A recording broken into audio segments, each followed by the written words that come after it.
예레미야서 23장 1절부터 8절까지의 말씀 저와 여러분이 한 절씩 교독합니다. 여호와의 말씀이니라. 내 목장의 양떼를 멸하며 흩어지게 하는 목자에게 화 있으리라.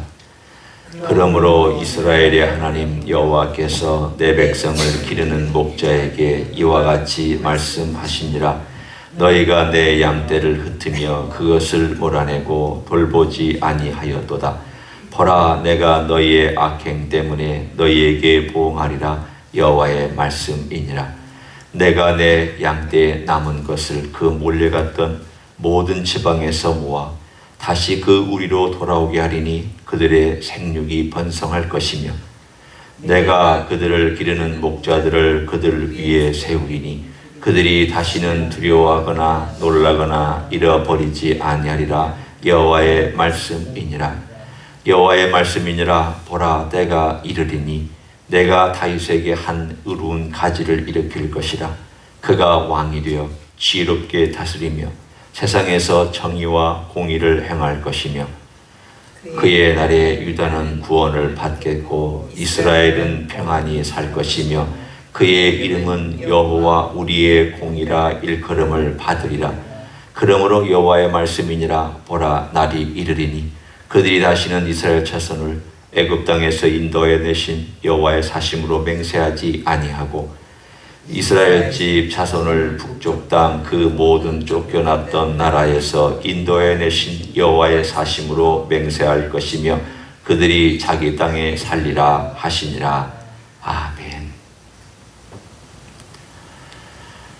이사야서와 예레미야서가 공동으로 얘기하고 있는 바로 내용이 오늘 23장에 나옵니다. 오늘 여기 보면 한 의로운 가지를 일으킬 것이라. 그리고 그 바로 위에 내가 그들을 기르는 목자들을 그들 위에 세우리라. 하나님께서 드디어 소망의 메시지를 강력하게 그들에게 주셨습니다. 자기 사랑하는, 어떨 때는 하나님께서 아내라고 표현도 했고 또 어떨 때는 자식이라고 표현도 했고 여러 모습으로 하나님께서 이스라엘 그리고 유다 백성을, 거기에 꼭 붙은 수식어가 하나가 있다면 자기의 누구누구 이렇게 되는 거죠. 우리로 따지면 나의 아내, 나의 딸, 나의 아들, 이렇게 거기에 수식어가 붙습니다. 절대 잊어버리지 않으셨습니다. 잠시 잃는 것 같지만 잃은 게 아니라 거기에서도 하나님은 역사해 주셨고 바벨론의 포로를 제가 지금 얘기하는 것입니다. 또 지금도 잃는 것 같고 잊은 것 같았지만 그것이 아니라 하나님은 또 돌아오게 만드셔서 지금 이스라엘 땅에 이스라엘이 돌아와 있는 것도 사실은 우리가 읽고 있는 바로 이 8절에 약속한 내용이 다시 이루어지고 있는 그러한 것을 의미합니다. 그러니까 하나님의 예언은 한 번만 이루어지는 게 아니라 어떨 때는 부분적으로 성취된 것들이 과거에 있습니다. 그런데 그 부분적으로 성취된 것보다 더 완전한 성취가 이루어질 날이 있습니다. 지금이 그때인지 아니면 앞으로 또 얼마 후에 그 일이 이루어질지 우리는 모릅니다. 그러나 하나님께서 그렇게 하고 계시다고 하는 것을 우리는 느낄 수 있습니다. 이건 하나님이 하시는 일이지 인간이 이렇게 할 수 없어. 어떻게 이런 일이 있을 수 있을까? 예를 들면 우리가 이스라엘이 거의 1900년 동안 흩어져 살고 있다가 나라를 이룬다? 여러분 한번 생각해 보십시오. 그게 이론적으로나 이성적으로 그게 말이 되는가? 그래서 지금도 싸우고 있기는 하지만 일단 우리가 성경적인 의미에서 그리고 구원하시는 하나님의 그 각도에서 우리가 볼 때 이게 가능하냐 말이죠. 그런 나라가 세상에 존재하지 않습니다. 대한민국은 자기 땅에 자기 민족으로서 36년 동안 일제 피해를 받고 나서도 우리의 성을 잃어버리고 민족과 나라의 특징을 잃어버릴 뻔했잖아요. 다 창씨개명하고 그랬잖아요. 겨우 36년밖에 안 됐는데도 불구하고 많은 사람이 그 흐름을 따라서 갔습니다. 만약 이게 100년이 되었으면 어떻게 되었을까요? 일본이 100년 동안 우리나라를 다스렸으면 어쩌면 우리는 우리 민족의 정신 다 잃어버렸을지도 모릅니다. 그래서 1900년 동안 하나님께서 지금 잠잠해 계시다가 갑자기 하나님께서 일으키신 이 방식을 보면 사실은 이게 좀 인간이 한 것 같지 않아. 이게 인간적인 어떤 수단과 방법이 동원된 것 같지 않아. 물론 노력한 사람 많았겠지만 그러나 이 모든 것들을 하나님이 하셨다라고 밖에는 우리 결론을 내릴 수밖에 없습니다. 오늘 이야기도 그렇습니다. 우리가 어제 30절에 이렇게 읽었죠. 고니아에 대하여서 하나님께서 말씀하시기를 너 자식이 없다. 형통하지 못한다. 그 다음에 다윗의 왕에 앉을 사람이 다시는 없을 것이다. 이 말씀 그대로 이루어졌습니다. 그렇죠. 한편으로 이 말씀이 있지만 5절을 보면 하나님께서 또 역전시키는 메시지를 주셨습니다. 여호와의 말씀입니다. 보라, 때가 이르리 내가 다윗에게 한 의로운 가지를 일으킬 것이라. 신기한 것은 이 고니아라는 뜻이 세운다, 일으킨다는 뜻입니다. 여고니아라는 것은 여호와께서 일으키신다. 그런 뜻이기도 합니다. 신기하죠? 조금 말장난 같지만, 월드플레이가 있는 말장난 같지만, 그러나 하나님의 의미가 담겨 있는 그러한 내용입니다. 마지막에 자손도 남기지 못하고 죽은 고니아.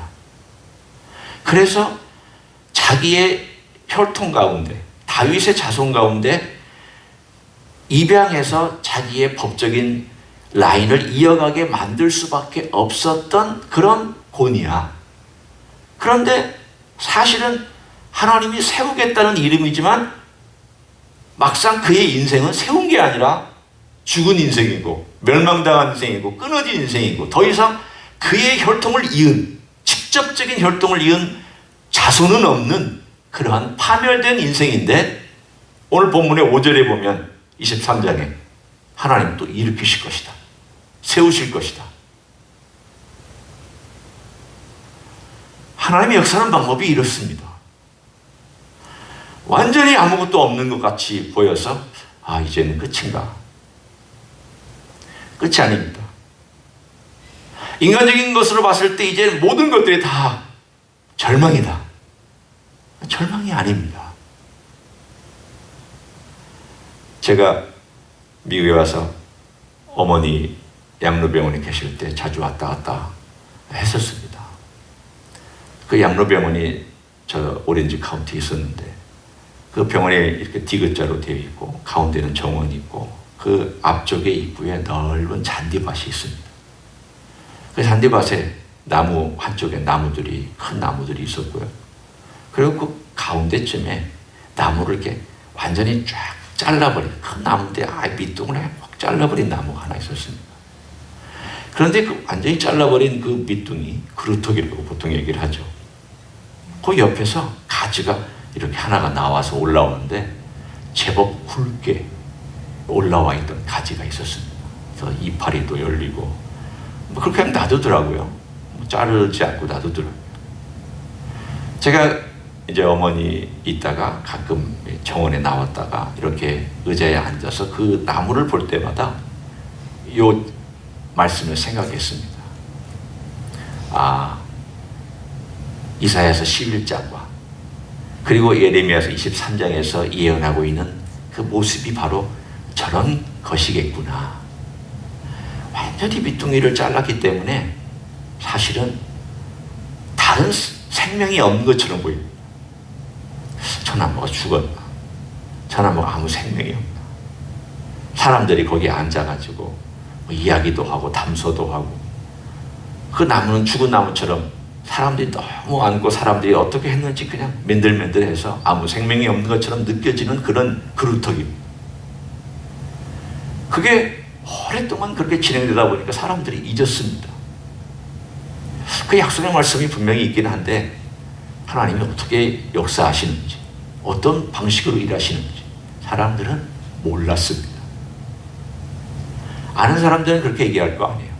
우리 여고니아의 자손이 이제 끊어졌잖아. 그런데 하나님께서 다윗의 자손을 일으키시겠다고 약속한 말씀은 도대체 이게 무슨 뜻일까? 이해를 못했습니다. 법적인 자식이 있다고는 하지만, 스알디엘과 스룹바벨이 있다고 하지만 과연 그들일까? 혹은 그들을 통하여 오는 어떤 자손일까? 사람들은 몰랐습니다. 그러기를 무려 500년이 흘렀습니다. 왕 없었습니다. 왕을 주신 기간보다 왕이 없던 시간이 더 깁니다. 아니면 거의 비슷합니다. 그러니 왕이 없는 그 긴 세월 동안 왕이 하나님 분명히 주신다고 했고 그 약속은 분명히 영원한 왕자라고 그랬는데 그게 어떻게 가능해질까? 오늘 하나님께서 행하신 일이 바로 5절에 나와 있는 바로 그 일입니다. 아무도 예측하지 못했던 방식, 아무도 예측하지 못했던 지역, 아무도 예측하지 못했던 때. 생각해 보십시오. 베들레헴이라고 얘기를 해놨지만 예수님은 나사렛에서 사셨잖아요. 태어나기는 베들레헴에서 태어났어도 그것도 방문에서 태어난 거기 때문에 사람들이 나사렛에서 무슨 선한 것이 나겠느냐. 인간의 모든 방식들을 뛰어넘어서 역사하셨습니다. 또 시간도 그렇습니다. 그 시대에 로마의 패권을 쥐고 있었던 아구스도가 얼마나 많은 칭찬과 많은 영광을 받았는지 시인 버질은 이야기하기를 아구스도는 메시아다. 그렇게 이방인으로서 이방인이 기다리던 이방인의 메시아라고 노래했던 그런 대상이 아구스도였습니다.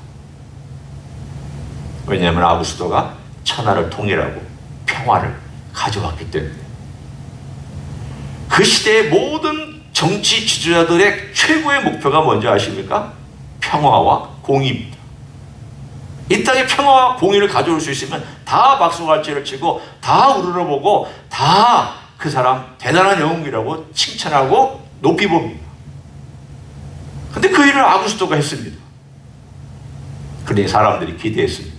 드디어 이 온 나라에 평화가 찾아왔다. 전쟁이 없는 나라가 찾아왔다고 그걸 기대하고 노래했습니다. 물론 그 사람이 진짜 그걸 가져온 건 아니죠. 아무도 저 베들레헴 땅에서 초라하게 태어난 한 아기에게, 그리고 저 세컨드 클래스, 서드 클래스라고 생각되어지는 2류, 3류의 저 나사렛에서 자라난 한 소년이고 그리고 청년에게 아무도 관심을 기울이지 않았습니다. 아무도 예상하지 않았습니다. 완전히 밑둥이 잘려나간 것처럼 이렇게 한 싹이 나고 가지가 올라왔는데 누가 관심을 기울였습니다. 그런데 하나님께서 그 일을 그렇게 인간이 알지 못하는 방식으로 하나님은 신비하고 절묘하게 하나님의 때, 하나님의 장소, 하나님의 방법, 그리고 하나님께서 이미 구약에 예언하셨던 그것을 성취시키는 방식으로 하나님이 행하셨습니다. 그리고 그 예수님께서 이 땅에 오셨습니다. 하나님이 행하시는 방식은 어떨 때는 일상적인 방식 속에서도 행하시지만 이렇게 특별하게 인간이 끼어들지 못하게 만드시는 방식으로 행하실 때가 많습니다. 네가 행하는 것이 아니다. 내가 행한다. 이런 평상시에 인간이 끼어들잖아요. 우리가 할 만하면 우리가 막 결정하고 우리가 지혜내고 생각하고 우리의 방식으로 막 하고 이끌어 가려고 하잖아요. 그런데 절망과 모든 게 다 끊어지고 소망도 끊어지고 모든 것들이 다 아무런 가능성이 없다 생각할 때는 어떻게 합니까? 손 들잖아요. 항복하잖아요. 도와달라. 우리를 구원해달라. 우리가 어쩔 수가 없다. 하나님께서 메시아를 일으키시고 보내신 방식이 바로 그런 방식입니다. 인간이 끼어들 수 없는, 인간이 지혜를 낼 수도 없고, 인간이 계획 세울 수도 없고, 인간이 무슨 장소를 마련할 수도 없고, 인간이 환영하지도 않고, 사실은 인간이 어떠한 노력을 해서 영광을 가져갈 수도 없는 그러한 시간, 방법, 그러한 모든 것들을 통하여 하나님께서 일하시는 것을 오늘 우리들에게 보여주고 있습니다. 이게 내가 너희들에게 구원을 일으키는 방식이다. 구원은 우리가 기여한 바가 하나도 없습니다. 완전히 하나님의 작품입니다. 하나님의 역사고 일입니다. 우리가 노력한 거 없습니다. 하나님의 아들을 보내셨고, 아들이 우리를 위해서 일하셨고, 아들이 우리를 위해서 죽으셨고, 아들이 우리를 위해서 승천하셨고, 아들이 지금도 하나님 보좌 우편에서 우리를 위하여 대제사장이 되셔서 일하고 계시고, 그 아버지와 아들이 성령을 보내서 우리 안에 성령이 계시고, 성령이 우리 안에 계시는 것은 우리를 위하여 일하시고, 다 하나님께서 향하고 계신다는 것을 명확하게 보여주고 있습니다. 오늘 그 중에서 한 가지, 그 메시아가 누구시냐?